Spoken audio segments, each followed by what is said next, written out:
siang, ketemu lagi di acara Smartcast atau Semada Podcast.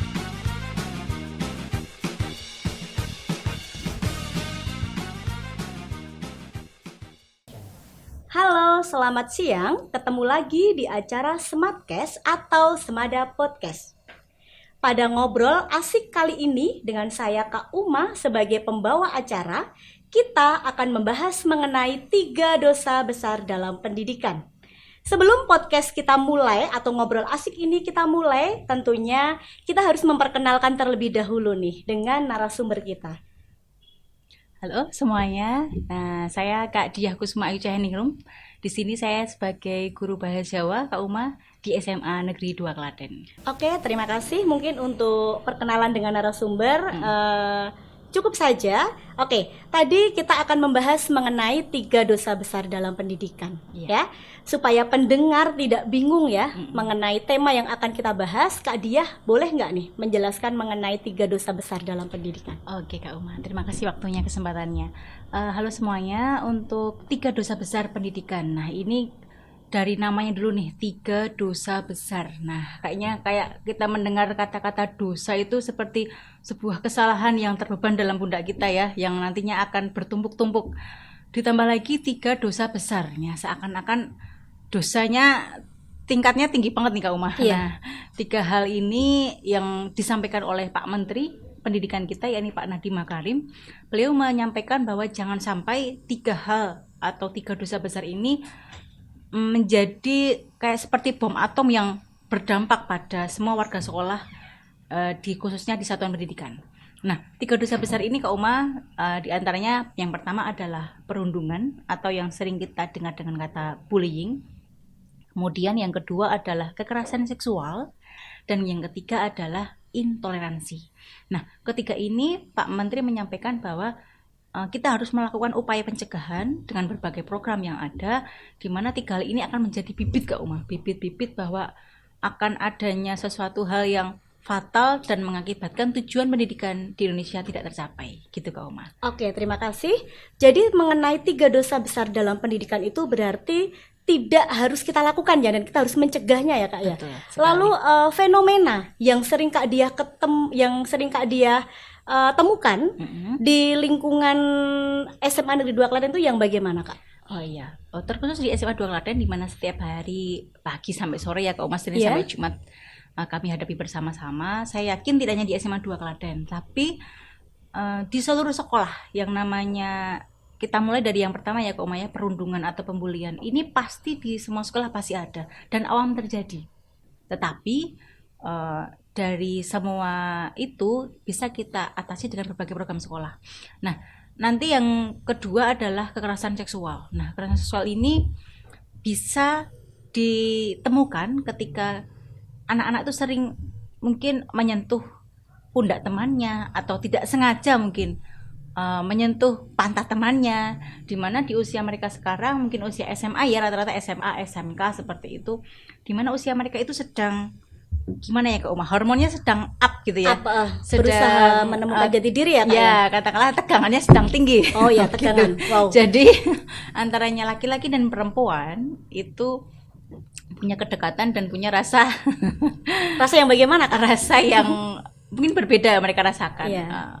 ketika disentuh oleh lawan jenisnya. Nah, itu diharapkan tidak terjadi di satuan pendidikan. Nah, yang ketiga, ini fenomena yang ada, intoleransi. Nah, intoleransi ini apa? In itu tidak, sedangkan toleransi adalah kepedulian.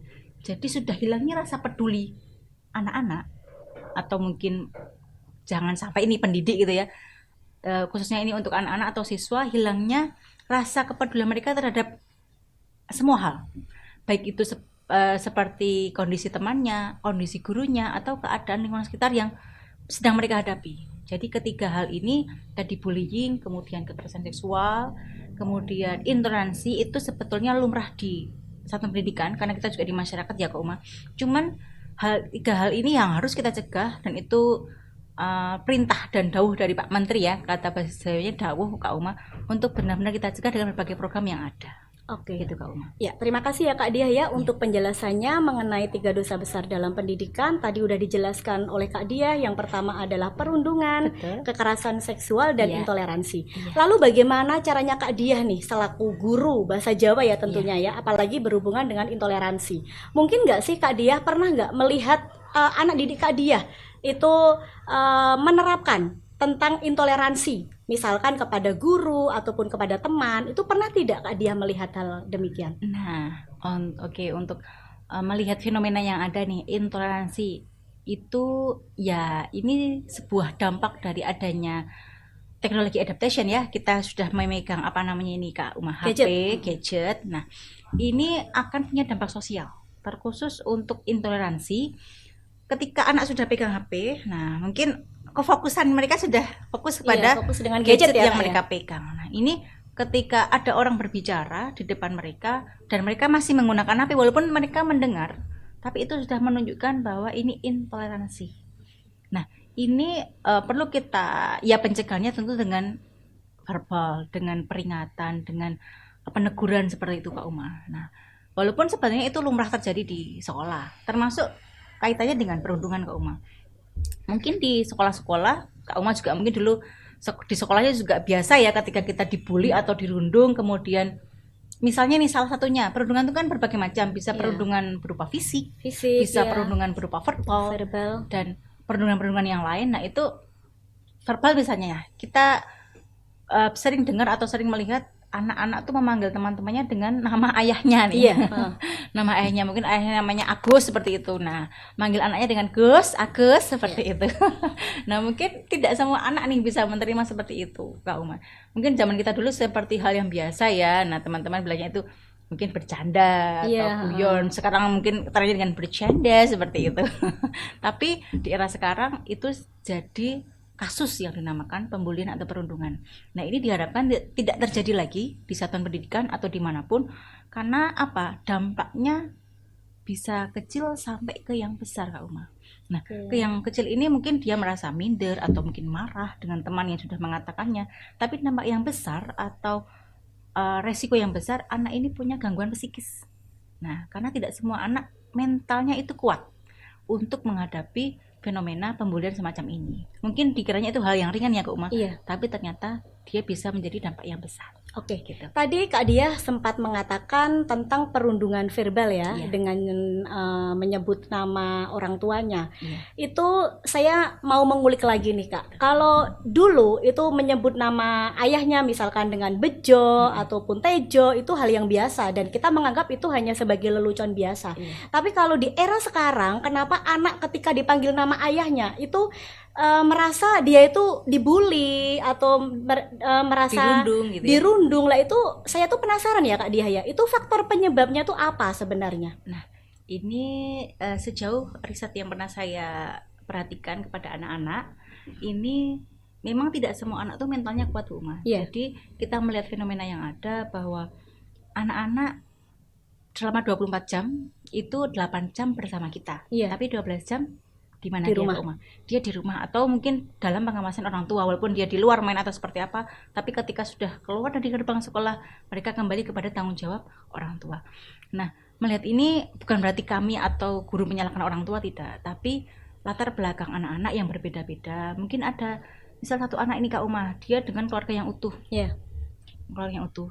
Dipanggillah namanya dia dengan nama ayahnya, mungkin Bejo, nah kayaknya anak-anaknya Pak Bejo begitu kan Kak Uma. Nah, ketika mungkin dia marah atau mungkin dia merasa tersinggung atau dia diam aja, tapi di rumah dia mengadu pada orang tuanya. Ketika orang tuanya masih utuh atau mungkin lebih memperhatikan dia lebih, itu si orang tua pasti akan memberi penguatan. Oh alah Le, enggak apa-apa. Itu teman-temanmu cuma bercanda atau zaman sekarang bercanda begitu ya. Itu hanya sekedar lelucon saja atau apa Jawanya bilang ngece gitu ya. Nah, tapi si ayah juga memberikan penguatan. Bejo itu artinya apa Le? Bejo itu artinya beruntung loh Le. Berarti kamu diharapkan anaknya Pak Bejo juga akan ketularan Bejo. Kamu jadi sukses, kamu jadi keberuntung. Karena orang beruntung tuh lebih apa ya namanya? Lebih hoki daripada mungkin bisa jadi orang dari orang pintar lebih hoki orang Bejo begitu. Jadi kedekatan orang tua dan anak juga berpengaruh pada kekuatan mental si anak ini. Oke. Beda lagi dengan begini Kak Uma, jika di keluarga tersebut, mohon maaf nih, kita lihat fenomena yang ada keluarga yang sudah tidak utuh lagi. Atau mungkin ada tapi sibuk bekerja. Atau mungkin sudah tidak ada lagi karena sudah meninggal. Atau mungkin ada tapi jauh, sedangkan dia dititipkan oleh simbahnya atau kakek neneknya. Dan ini penguatan-penguatan yang mungkin dari orang tua tidak tergantikan Kak Uma. Jadi nggak bisa dia dapat dari orang lain, nggak bisa dia dapat dari Google atau nggak dapat dari internet. Ini yang punya hanya orang tua. Nah, itu hanya salah satu faktor. Bukan kami berarti menyalahkan orang tua ya, tapi peran orang tua sangatlah penting dalam masa pertumbuhan anak-anak. Untuk apa? Untuk kekuatan mental yang dia miliki. Oke. Gitu Kak Uma. Oke. Bagus sekali penjelasannya Kak Diah ya. Berarti kesimpulannya memang kita itu harus menguatkan mental anak-anak era sekarang. Betul. Oke. Lalu untuk pertanyaan yang kedua Kak Diah di sini mengenai materi 3 dosa besar dalam pendidikan, itu hal yang paling mengkhawatirkan di lingkungan pendidikan itu yang mana Kak? Oke, dari 3 dosa besar pendidikan tadi sudah kami sampaikan ke Umaya. Ada yang pertama ada perundungan atau pembulian. Dan pembulian juga nggak cuma di mereka temui di dunia nyata di sekolah, tapi ternyata dunia maya pun mereka banyak menemukan bahwa mereka juga dibully di dunia maya, entah dengan berbagai aplikasi yang ada ya. Kita sudah sudah tahu eranya gadget ini, berbagai aplikasi bisa jadi bahan bulian yang sebetulnya mungkin mereka juga memancing mereka untuk dibully. Kita nggak tahu ya, mereka memberikan seperti semacam kuesioner ke Oma. Aku nih kayak apa sih? Nah, tapi muncullah jawaban-jawaban yang dimana itu sebenarnya juga akan menyakiti dia sendiri. Tapi anak tuh nggak merasa bahwa dia itu juga memancing orang lain untuk membuli gitu. Jadi pembulian ini diharapkan juga si pelaku juga mengurangi atau mencegah kalau bisa. Si anak yang mungkin punya mental yang kuat dan nggak kuat juga jangan memberikan sebuah postingan yang bisa memancing adanya perundungan. Kemudian yang paling mengkhawatirkan tadi perundungan pun mengkhawatirkan Kak Uma, tapi yang lebih mengkhawatirkan lagi titik beratnya adalah di intoleransi. Nah, kenapa intoleransi ini sangat berbahaya atau sangat mengkhawatirkan menurut kami? Karena intoleransi ini akan menjadi bibit-bibit untuk 2 dosa besar yang lain. Contoh nih, tidak adanya kepedulian. Dia nggak peduli temannya sakit hati, akan menyebabkan perundungan. Dia tidak peduli bahwa memegang atau nggak menyentuh pantat temannya akan masuk dalam hal pelecehan seksual. Nggak peduli itu akan menyebabkan dosa besar yang kedua, yakni kekerasan seksual. Nah, intoleransi ini yang sangat mengkhawatirkan Kak Uma. Jadi jika intoleransi ini sudah berkurang atau mereka punya rasa kepedulian yang tinggi, ini saya yakin 2 dosa besar yang lain bisa berkurang atau mungkin bahkan bisa hilang, seperti itu Kak Uma. Oke, berarti memang yang paling mengkhawatirkan itu adalah intoleransi ya. Betul sekali. Oke, berbicara mengenai intoleransi itu kan berarti kan tidak menghargai. Oke. Lalu dalam mencegah terjadinya intoleransi itu bagaimana ya Kak Diah? Iya. Terima kasih waktunya. Kemudian untuk intoleransi Kak Uma, tadi sudah kami bilang bahwa ini sangat mengkhawatirkan bagi Gen Z zaman sekarang ya. Nah, di sekolah kami di SMA 2 Klaten itu ada namanya program sekolah Adi Pangsuti. Nah, apa ini sekolah Adi Pangsuti? Apa itu Kak? Kok menarik sekali ya? Ya, ini program baru Kak Uma ya. Oh ya, oke. Sebetulnya barunya juga nggak baru-baru banget Kak Uma, cuman sekolah ini sedang mulai sejak Juli kemarin Kak Uma untuk menerapkan program sekolah Adi Pangsuti. Program Adi Pangsuti ini sudah disosialisasikan baik secara dunia maya, dunia nyata, kemudian dunia nyata maksudnya di IHT dengan guru-guru, dengan orang tua, wali murid, dan juga dengan siswa-siswa semua. Berbagai banner atau spanduk sudah disampaikan Hastolaku di mana-mana. Nah, Adi Pangsuti ini adalah sekolah yang menerapkan Hastalaku atau 8 Hasto itu 8 ya Kak ya. Nah, Hasto itu dalam bahasa Jawa Hasto itu 8. Apa saja itu Kak? Tolong disebutkan 8 hastolaku itu apa aja supaya pendengar itu tidak bingung ya. Tidak bingung ya. Kok istilahnya hastolaku ya? Apa ya hastolaku itu? Bisa dijelaskan dulu Kak Diah? Oke, hastolaku. Hastolaku ini Kalau hasta itu tangan ya Kak Uma Iya. ya. Tapi kalau hasto kita pakai aksara itu artinya 8. Oh Nah, iya. laku ini adalah kebiasaan atau sikap. Kalau Jawanya bisa kita bilang sebagai patrap. Oh, patrap. Ya, sikap berarti kebiasaan gitu. Betul sekali Kak Uma. Oh, Jadi ya. 8 kebiasaan yang harus kita ketahui, kita pedomani dan bahkan kita terapkan dalam kehidupan sehari-hari. 1, kita harus punya namanya gotong royong Kak Uma. Gotong royong. Yang kedua, gerapiak semana. Nah, yang ketiga itu guyub rukun. Kemudian yang kedua adalah guyub rukun, yang ketiga adalah gerapiak semana. Kemudian yang keempat adalah andap asor, yang kelima adalah lembah manah, yang keenam adalah pangerten, yang ketujuh adalah ewuh pekewuh, yang kedelapan adalah tepo seliro atau toleransi. Begitu Kak Uma. Oh, menarik sekali ya. Lalu bagaimana tadi kan mengenai program sekolah Adi Pangastuti ya. Ya. Berarti sudah disosialisasikan dengan Sudah. peserta didik. Sudah. Kan Kak Diah kan guru di SMA Negeri 2 Klaten ya. Itu bagaimana hal utama yang Kak Diah lakukan? Tentunya pernah tidak sih Kak Diah mengintegrasikan dalam proses pembelajaran Kak Diah mengenai program sekolah Adi Pangastuti dengan penerapan atau mengimplementasikan hastolaku dalam pembelajaran? Iya, hastolaku tadi 8 ya. Iya. Otomatis itu jadi 8 budaya Jawa yang harus kita terapkan dalam kehidupan kita sehari-hari. Nah, ini kita sangat beruntung Kak Uma sama kayak kata bejo dalam Iya. yang Dalam kita perundungan tadi ya Kak ya. perundungan tadi. Oke. Nah, kita bilang bejo karena kita sebagai orang Jawa kita punya hastolaku ini yang mungkin nggak bisa dimiliki oleh budaya-budaya yang Budaya lain. yang lain. Kemudian dalam budaya Jawa atau dalam mapel bahasa Jawa terkhususnya itu sudah kami terapkan hastolaku di dalamnya. Sebelum masuk ke pembelajaran Kak Uma, di setiap hari di SMA 2 setiap kita mau mulai KBM sebelumnya siswa hadir Kak Uma di depan gerbang. Iya. Itu sudah disambut oleh beberapa guru yang piket untuk bertegur sapa, bersalaman dengan senyum, salam, sapa, sopan santun Kak Uma. Nah, itu siswa masuk sudah dengan melepas jaketnya, sudah setelah parkir kendaraannya itu mereka masuk dengan di gerbang untuk bersalaman dengan guru-guru yang piket. Nah, itu sudah menerapkan dari kegiatan atau penerapan hastolaku Kak Uma. Ya dari mulai gerapiak semana bahwa dengan guru kita bertegur sapa, ya dengan hubungannya dengan andap asor, ya hubungannya dengan pangerten, ewuh pekewuh dan seterusnya.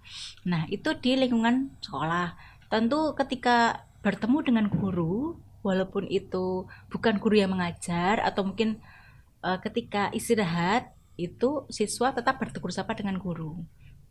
Walaupun sekarang sudah eranya tidak pandemi ya Kak Oma, kita bisa menelungkupkan tangan atau mungkin bisa dengan salaman langsung seperti itu. Nah, terkhusus untuk pembelajaran bahasa Jawa ini sudah kami terapkan juga untuk ketika berkomunikasi dengan guru itu saya memberikan dawuh atau perintah kepada anak-anak bahwa mengusahakan dengan menggunakan basa krama alus. Wow, sulit sekali tuh Kak Diah, Iya. basa krama alus. Oke. Iya. Tapi juga bisa Kak anak-anaknya Kak. Ya, kita sebatas harus bisa mengusahakan Kak Uma. Kalau kita Oh, harus ya. mengharuskan semua anak tidak dalam latar belakang budaya Jawa. Ada juga anak-anak yang mungkin Jawa tapi tidak dibiasakan bahasa Jawa di rumah. Iya. Atau mungkin mereka pendatang Kak Uma. Nah, itu juga tidak bisa kita paksakan langsung. Yang penting mereka mau mengusahakan untuk menggunakan ragam bahasa yang di sini atau biasa dikatakan ragam bahasa yang baik di sini, yakni krama alus. Nah, untuk anak-anak itu misalnya mereka mencari gurunya atau berkomunikasi dengan saya, itu mereka awali dengan kata mungkin nyuwun pangapunten nuwun sewu seperti itu. Oke. Nah, itu Kak Uma. Untuk dari verbalnya, untuk dari sikapnya ketika mereka mungkin ditanya guru misalnya. Misalnya dengan Bu Uma, apakah Bu Uma melihat Pak Rio? Nah, seperti itu. Atau bertanya dengan siswa, Ale, Pak Rio di mana? Nah, anak-anak itu bisa menunjukkan guru atau menunjukkan tempat itu dengan mengangkat kedua tangannya ke Uma. Jadi seperti ini. Mereka tangan kirinya memegang siku, kemudian tangan kanannya menunjukkan dengan jempol seperti itu kan. Ya mungkin kita sudah jarang menemunya Kak Uma ya. Iya, jarang itu. sekali ya Kak ya. Iya. Oke. SMA 2 itu ternyata luar biasa sekali ya Kak Diah ya. Tadi sebelum penerapan program Adi Pangastuti seperti yang Kak Diah sampaikan di awal, sudah menerapkan 5S ya. Betul. Senyum, sapa, salam. Apabila ketemu Bapak Ibu guru yang tidak mengajar, anak tetap bertegur sapa. Lalu ada literasi juga. Berarti kan itu sudah melatih anak-anak kita atau membiasakan anak-anak kita untuk menerapkan mengenai hastolaku itu. Oke. Kita kembali lagi ke tema ya Kak Diah ya, mengenai 3 dosa besar dalam pendidikan. Saya mau bertanya nih dengan Kak Diah nih, upaya apa yang Kak Diah lakukan kepada anak didik Kak Diah untuk mencegah 3 dosa dalam pendidikan itu bagaimana Kak? Iya, untuk perundungan, untuk kekerasan seksual, kemudian untuk intoleransi, ini satu sosialisasi kepada guru, kepada orang tua murid, kemudian kepada siswa sudah kita lakukan Kak Uma. Kemudian berbagai, tadi sudah sampaikan, berbagai banner sudah ditaruh di beberapa tempat untuk mengingatkan bahwa hastolaku ini sangat penting dan sangat harus kita terapkan dalam kehidupan sehari-hari. Yang ketiga, kita membentuk Kak Uma, namanya agent kekerasan seksual, anti perundungan. Agen perundungan berarti. Ya. Wow, luar biasa sekali itu Kak. Jadi ini ada tim inti yang dimana mereka satu bukan hanya memberitahu tapi juga memberi contoh Kak Uma kepada teman-temannya bahwa kekerasan seksual sangat tidak boleh dilakukan. Perundungan walaupun dianggap sebagai hal yang lumrah tapi harus dicegah. Kemudian intoleransi, kita sudah punya hastolaku untuk bisa diterapkan sebagai upaya atau program sekolah untuk mencegah 3 dosa besar ini. Sekarang begini Kak Uma, harapan kita adalah gimana anak mau merundung, bahkan dia punya rasa ewuh pekewuh atau pengertian kepada teman-temannya. Gimana dia mau melakukan kekerasan seksual, dia punya rasa lembah mana andap asor, dia ewuh pekewuh dengan temannya yang lawan jenis. Jadi hastolaku ini bisa menjadi solusi dasar untuk bisa diterapkan di satuan pendidikan, mencegah adanya 3 dosa besar dalam pendidikan. Oke, terima kasih Kak Diah, penjelasan yang sangat jelas sekali. Mungkin pendengar sudah memahami tentang 3 dosa dalam pendidikan itu apa saja dan bagaimana cara kita mengupayakan supaya 3 dosa itu tidak kita lakukan, apalagi dalam dunia pendidikan ya Kak Diah ya. Karena sekarang ini banyak sekali berita yang beredar mengenai kekerasan seksual dan perundungan. Mungkin kalau intoleransi itu jarang sekali kita dengar ya. Karena intoleransi itu kita hanya bisa mengamati ya, kita hanya mengamati tentang perilaku. Ya apa tidak? Oke. Lalu tadi Kak Diah sudah menjelaskan secara gamblang mengenai upaya yang dilakukan mengenai pencegahan 3 dosa. Lalu apakah ada perkembangan yang Kak Diah lihat di SMA Negeri 2 Klaten setelah melakukan upaya pencegahan tersebut? Ya. Dari program yang sudah kita lakukan Kak Uma, dari baik dari sosialisasi, kemudian penyampaian lewat visual banner tadi, kemudian lewat agent yang sudah dilakukan ya, memberikan contoh dan mengingatkan kepada teman-temannya, itu menjadi sebuah progres yang baik untuk perkembangan sekolah Adi Pangastuti, di mana mencegah 3 dosa besar dalam pendidikan. Anak-anak menjadi lebih, saya kira lebih santun Kak Uma. Mereka ketika bertemu guru siapapun juga menyampaikan dengan mohon izin, dengan nyuwun ngapunten, nyuwun sewu Bu, begitu. Kemudian menjawab dengan, biasanya ada yang menjawab dengan kata-kata kasar, sekarang sudah bisa menjawab dengan nggih Bu, ya Bu, seperti itu. Nah, itu harapan kami yang alhamdulillah sudah terwujud Kak Uma, dengan adanya sekolah Adi Pangastuti yang menerapkan hastolaku, sudah membentuk karakter anak nih yang juga menjadi wajib kita didik untuk anak-anak, yang nggak hanya kita menerapkan pembelajaran yang kognitif saja, tapi juga karakter ini penting sekali. Dan alhamdulillah ini sudah ada progresnya untuk perkembangan karakter anak dengan program hastolaku. Begitu. Oke, terima kasih ya Kak Diah ya. Berarti sudah ada perkembangan ya yang dilakukan oleh peserta didik, tentunya tentang penerapan hastolaku itu. Kalau kita bisa mengimplementasikan hastolaku, pasti kita akan menghilangkan 2 dosa diantaranya, yaitu perundungan dan kekerasan seksual. Dan hastolaku ini Kak Uma atau sekolah Adi Pangastuti ini juga dirangkaikan dengan kegiatan proyek P5 yang ada di sekolah atau di SMA 2 Oh Klaten. iya, itu bagaimana itu Kak? Tolong jelaskan dulu Kak. Iya, jadi program Hashtag Laku ini dikaitkan dengan proyek juga, dimasukkan include dalam kegiatan proyek P5. Itu nanti anak-anak menerapkan Hashtag Laku atau membentuk kegiatan yang dimana ada gotong royong di dalamnya, ada gerapiak semana, kemudian ada tepos liro, ada ibu pekewo, ada pasar dan seterusnya. Nah itu bisa juga mereka sampaikan dengan berbagai film pendek yang mereka buat.